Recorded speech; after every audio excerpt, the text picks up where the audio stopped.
राजपूतानी का सिर कट सकता है लेकिन झुक नहीं सकता है। ये गोंडवाना यहाँ की मिट्टी भी तलवार उठाना जानती है।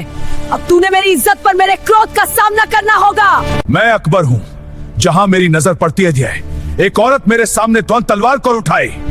गोंडवाना छोटा है लेकिन अब ये है मेरी ताकत पर देखेगा। मालवा के सुल्तान ने गोंडवाना को एक निर्बल स्त्री का राज्य समझकर उस पर आक्रमण करने का दुस्साहस किया। जैसे ही यह समाचार रानी दुर्गावती तक पहुंचा, उनके भीतर वीरता और स्वाभिमान की ज्वाला भड़क उठी। उन्होंने बिना देर किए स्वयं सेना का नेतृत्व करने का निर्णय लिया। युद्ध का मैदान सज चुका था। एक ओर मालवा की विशाल सेना थी जिसका नेतृत्व शुजा खान कर रहा था, और दूसरी ओर रानी दुर्गावती की वीर सेना।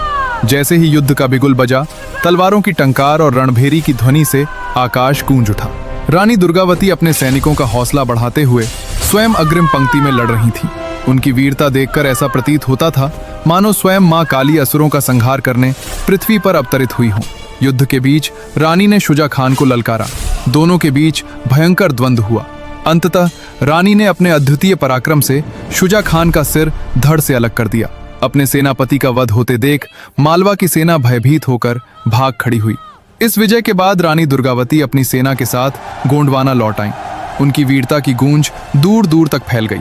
इस युद्ध के बाद लंबे समय तक किसी ने गोंडवाना की ओर आंख उठाकर देखने का साहस नहीं किया। समय बीतता गया।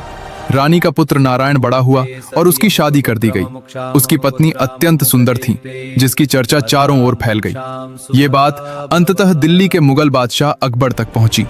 अहंकार और लालच से अंधे होकर उसने रानी दुर्गावती को एक अपमानजनक संदेश भेजा, जिसमें उसने उनकी पुत्र वधू को अपने हरम में भेजने की मांग की। जब रानी ने यह संदेश पढ़ा तो उनका क्रोध 7वें आसमान पर पहुंच गया। ये केवल उनके परिवार का नहीं, बल्कि पूरे राज्य के सम्मान का अपमान था। उन्होंने तुरंत दरबार बुलाया और अपने मंत्रियों व सेनापतियों को यह संदेश सुनाया। रानी ने दृढ़ स्वर में कहा, क्या एक राजपूतानी अपनी इज्जत यूं ही सौंप देगी? उनके सेनापति तुरंत खड़े हो गए और बोले, महारानी, एक राजपूत अपनी जान दे सकता है लेकिन सम्मान नहीं।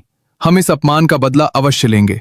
हालांकि कुछ दरबारियों ने मुगलों की विशाल सेना का हवाला देकर चिंता जताई, लेकिन रानी अडिग रहीं।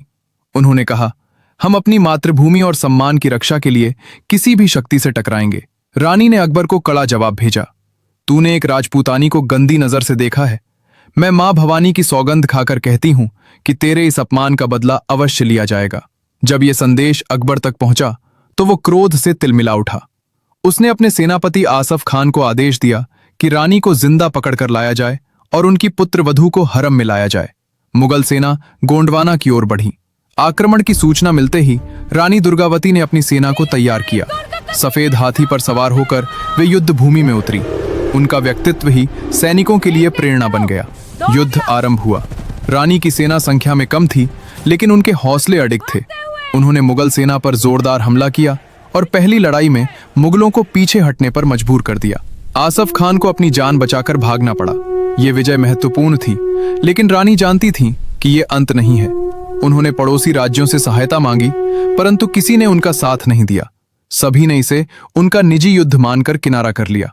कुछ समय बाद खबर मिली कि मुगल सेना पहले से अधिक बड़ी शक्ति के साथ फिर से आ रही है। रानी समझ गईं कि अब निर्णायक युद्ध का समय आ चुका है। उन्होंने अपनी छोटी सी सेना को एकत्र किया और अंतिम युद्ध के लिए तैयार हो गईं। सुबह होते ही दोनों सेनाएं आमने सामने थीं। रानी दुर्गावती ने अदम्य साहस के साथ युद्ध का नेतृत्व किया।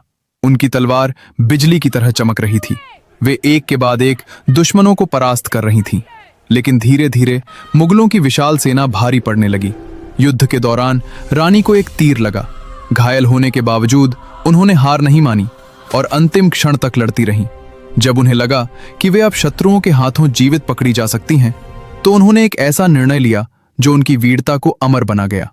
उन्होंने अपने सम्मान की रक्षा के लिए स्वयं का बलिदान दे दिया, ताकि वे दुश्मनों के हाथों अपमानित न हों। रानी दुर्गावती का यह बलिदान भारतीय इतिहास में अद्वितीय है। उन्होंने ये सिद्ध कर दिया कि स्वाभिमान और स्वतंत्रता के लिए जीवन भी न्योछावर किया जा सकता है। उनकी कहानी आज भी हमें प्रेरित करती है कि परिस्थितियां कैसी भी हों, अपने सम्मान और मातृभूमि की रक्षा के लिए हमेशा